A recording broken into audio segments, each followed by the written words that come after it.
pessoal que está assistindo a gente na videoaula, vai ser um formato diferente dos aulões anteriores, tá? Porque eu vou me dirigir bastante para o pessoal que está aqui na sala, mas ao mesmo tempo a gente não vai esquecer de vocês que estão assistindo aí. O formato vai ser um pouquinho diferente, mas o conteúdo vai ser praticamente o mesmo, ok? Bom, aos presentes, muito obrigada por vocês estarem aqui, de coração. Conheço muito a história de cada um de vocês. Fico muito feliz de estar acompanhando a jornada de cada um de vocês. É muito gostoso ver quem está passando, acompanhar quem está passando. É muito gostoso ver quem está lutando para passar. É muito legal, é muito bom, porque a gente cresce junto, a gente vai caminhando junto. Hoje, o aulão é justamente sobre segunda e terceira fase. Para dar o que para vocês? Uma diretriz, como que vocês podem fazer para começar a estudar para a segunda e terceira fase. Quando estiver ali com a prova em mãos, o que vocês podem fazer quando vocês estiverem diante de uma questão que vocês não sabem nem por onde começar. Como que vocês podem fazer para começar a treinar? Eu sei que alguns aqui já foram para a segunda fase, mas outros não foram ainda, né? Quem vai fazer essa prova agora? Vocês dois, né? Tá ali, né? Tá na dúvida ainda, mas se Deus quiser vai conseguir sim a nota e que vai estar na segundona também. Lógico que com a prova do unificado, várias coisas mudaram, tá? Se a gente estivesse aqui trabalhando uma aula direcionada para o TRT de São Paulo, para o TRT de Campinas, que é a casa hoje, né, do Gabriel e do Lucas, a pegada da aula seria diferente. Por quê? Antes, como que era a preparação para a segunda fase, especificamente? Você tinha que ficar muito atento ao posicionamento do tribunal. Isso era um calcanhar de Aquiles, você chegou a pegar isso, né?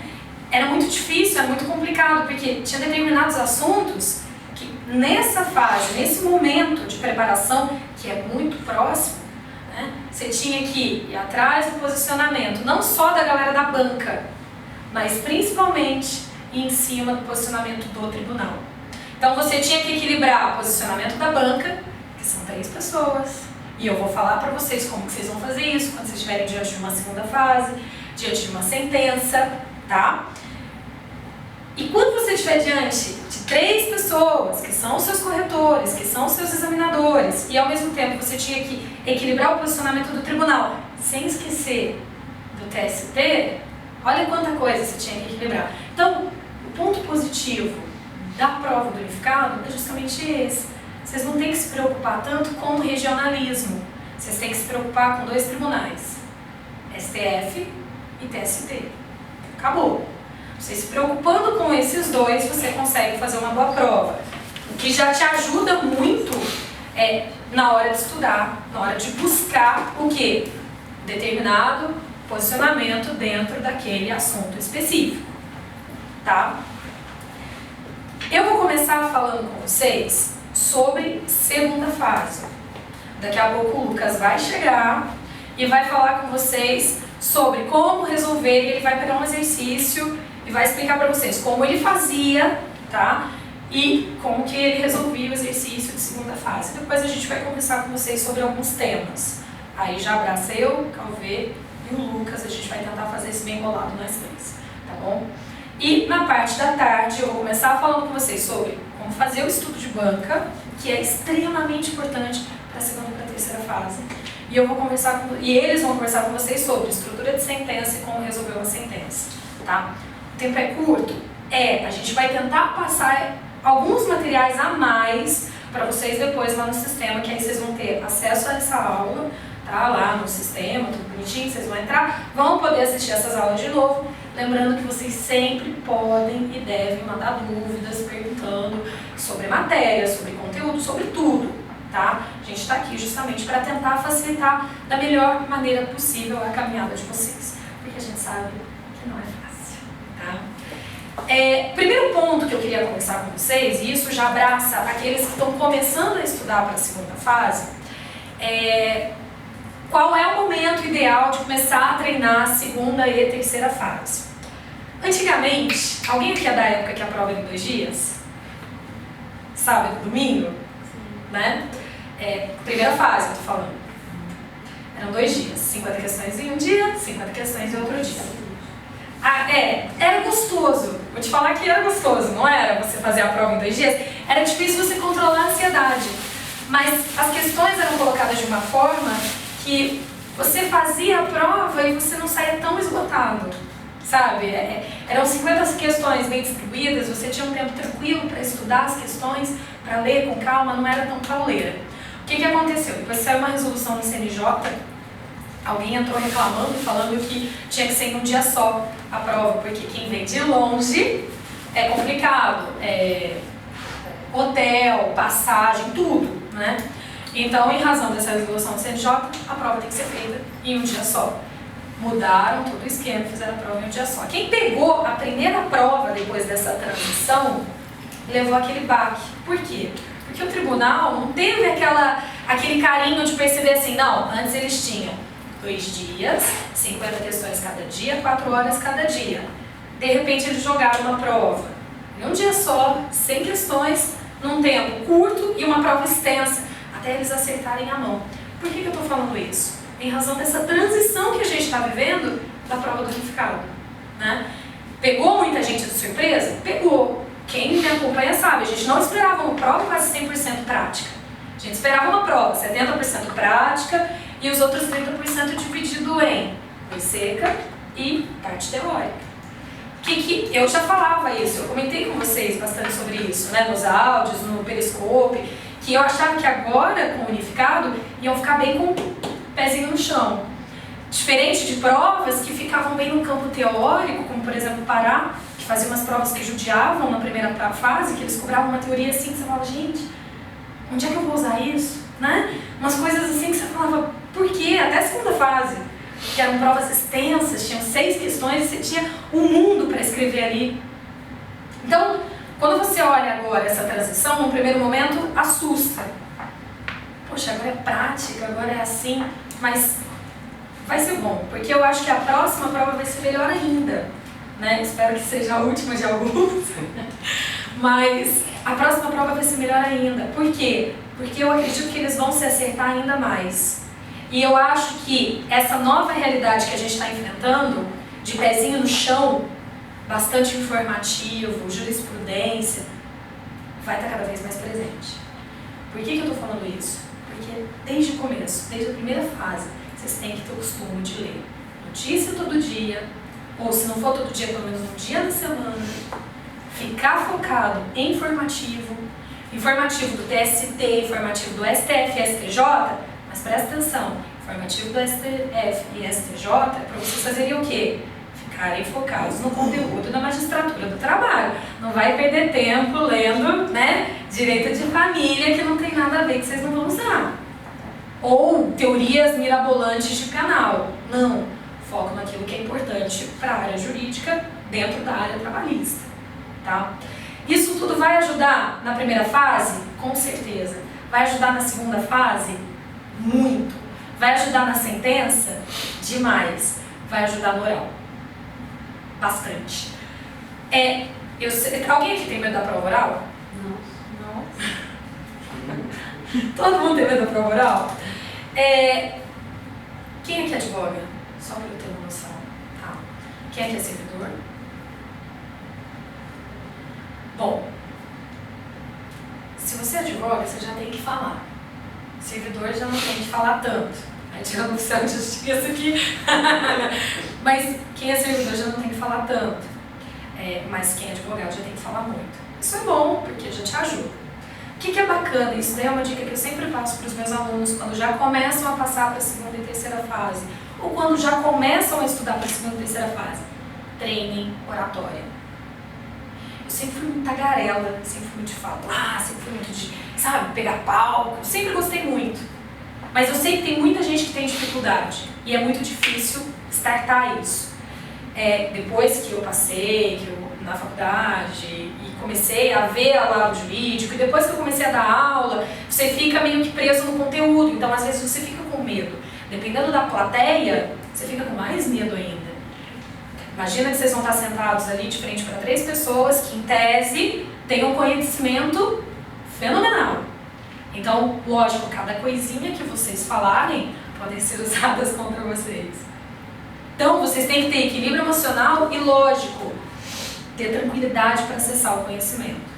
Por isso que é importante vocês, desde agora, já treinar. Pega namorado, pega namorada, pega marido, pega esposa, pega amigos, pega família, pega espelho. Tenta gravar de vez em quando algum conteúdo ou outro, tá? É uma preparação a longo prazo. Quando eu perguntei para vocês, né, alguém aqui tem dúvida de quando começar a estudar para a segunda e terceira fase? Quem me acompanha sabe que eu sempre falo isso. Os meninos vão falar algumas coisas diferentes, porque cada um é cada um e cada professor vai passar um feedback diferente para vocês. Mas pela minha experiência, o que eu gosto de falar? Ó, faz a tua base primeiro, depois você começa a treinar. Não, comecei a estudar hoje, vou começar já a estudar a segunda fase, sentença. É válido? Você não sabe nem o que é lacuna ontológica, você vai querer já treinar a segunda fase? Você vai ter um baita investimento para pegar questões corrigidas, sentenças corrigidas, você não sabe nem por onde começar. Mas eu já queria começar porque eu tenho bastante tempo. Tudo bem, então faça um estudo autodidata. Não faz um investimento alto nesse momento. Por quê? Porque você vai gastar e não vai ter aquele aproveitamento bacana. Quando você já tiver uma maturidade bacana de estudo, de conteúdo, você vai ver que você vai aproveitar muito mais.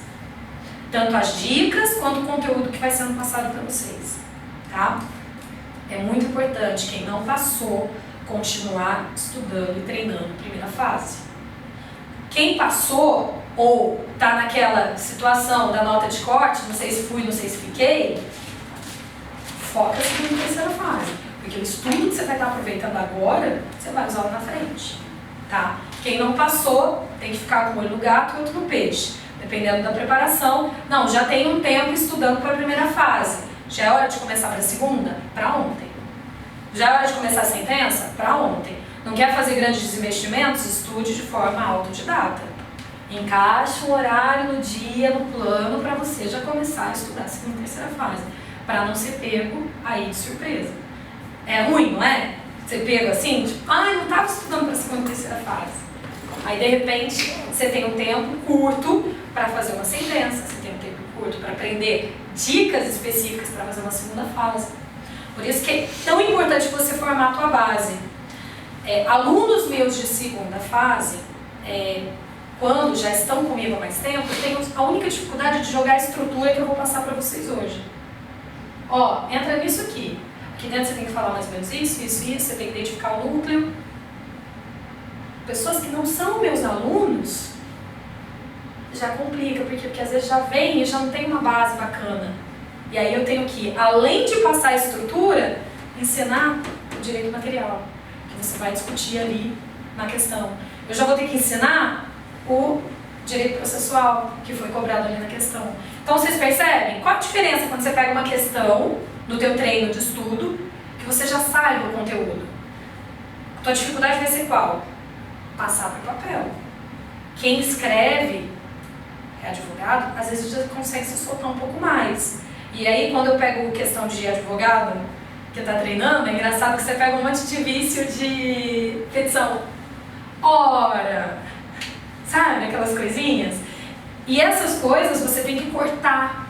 Por quê? Demonstra o quê? Você, como advogado, você é parcial. Você, como juiz, você é imparcial. São coisas bem óbvias que eu vou passando para vocês, que às vezes na hora do treino você deixa passar, né? E é lógico, segunda fase é a parte mais gostosa da prova, na minha opinião. Por quê? Primeira fase, você tem cobrança de questão objetiva. É chato, porque ali dentro você não tem para onde deixar o teu pensamento fluir. E muita gente se ferra na primeira fase porque procura tê-lo em ovo. Porque fica naquela, não, mas essa questão está incompleta. Isso daqui está errado. Sabe por quê? Está faltando isso, isso, isso. E aí se ferra na primeira fase. Por quê? Porque fica buscando pelo em ovo. Não pode. Primeira fase, lê o que está escrito, fica fechado naquilo e não inventa moda. Não fica que é aquilo que eu falo, procurando pelo em ovo. Porque senão você vai estar analisando uma questão que é objetiva de forma subjetiva. Por isso que eu gosto tanto da segunda fase, porque aqui é a primeira vez que vocês vão entrar na prova, no exame, no concurso, falando, olha, como eu já estou preparada e como eu já sou juíza ou como eu já sou juíza. Olha como eu penso. Olha como eu desenvolvo meu raciocínio jurídico. Olha como eu interpreto essa situação. Olha como eu resolvo o caso que você trouxe para mim. É a primeira vez que você tem chance de mostrar para o examinador por que você está ali.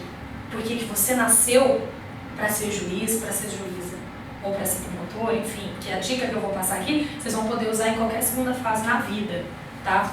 De cargos lógicos imparciais, né? Você vai estar de olho no quê? Na segunda fase? E mostrar para o examinador que você tem domínio do conteúdo. E por que eu estou falando isso? Porque quando chega a segunda fase, as pessoas às vezes esquecem que ela tem que mostrar para o examinador que ela precisa falar, ó, eu conheço que existe corrente A, corrente B, corrente C, e que é a C que é a majoritária, que é a seguida e que eu vou junto com ela. Às vezes as pessoas esquecem que na segunda fase é a hora que você mostra para o juiz que você tem posicionamento. Então na segunda fase é a primeira vez que vocês estarão mostrando aos examinadores que vocês já estão preparados, que vocês têm o conhecimento técnico e jurídico necessário, tá? Quando eu falo técnico, eu quero lembrar para vocês que vocês estão diante de uma prova de magistratura, tá? O que isso significa? Esqueçam linguagem coloquial. Quando eu falo esqueçam linguagem coloquial, é para fazer uma linguagem extremamente rebuscada, linda, maravilhosa, com aquele vernáculo, oh meu Deus! Não. Mas não é para virar e falar assim, o empregado foi lá e pediu para você mandar ele embora. Não pode, tá? Tem que ter uma linguagem formal. Eu vou escrever, tá? Só para usar o quadro. Ó, primeira coisa, a minha letra é horrível e eu vou falar de letra com vocês, tá? A linguagem tem que ser formal, técnica, ou seja, técnica, vocês viram que é um C, né? A linguagem tem que ser formal, tem que ser técnica, mas ela tem que ser acessível. Vocês lembram que saiu na prova oral do TRT de São Paulo? Eles perguntaram assim, quem é o destinatário da sentença? Alguém lembra dessa pergunta? Alguém arrisca dizer quem é o destinatário final da sentença? O jurisdicionado, as partes. Né? Alguém já foi lá, a sociedade. Calma, né? Quais são os destinatários imediatos da sentença? As partes. Por que foi perguntado isso? E na prova oral eles falaram o quê? Da linguagem da sentença. Justamente por isso, ó, ser acessível, tá? Uma dica que eu tenho para dar para vocês, e isso vocês usam tanto na segunda fase quanto na sentença. Quando você conseguir passar a tua resposta de segunda fase e a tua sentença para um leigo e ele entender o que está sendo falado, você está legal na tua linguagem. E que vocês levem isso para a vida de vocês. Lógico que como juízes, talvez a acessibilidade tenha que ser maior até. Porque muitas vezes você vê que o cliente chega lá, vai olhar o processo, tem advogado que não dá um respaldo que, né, teoricamente conseguiria dar ou que poderia dar, enfim, por N motivos. E o cliente vai lá, lê, não entende bulhufas.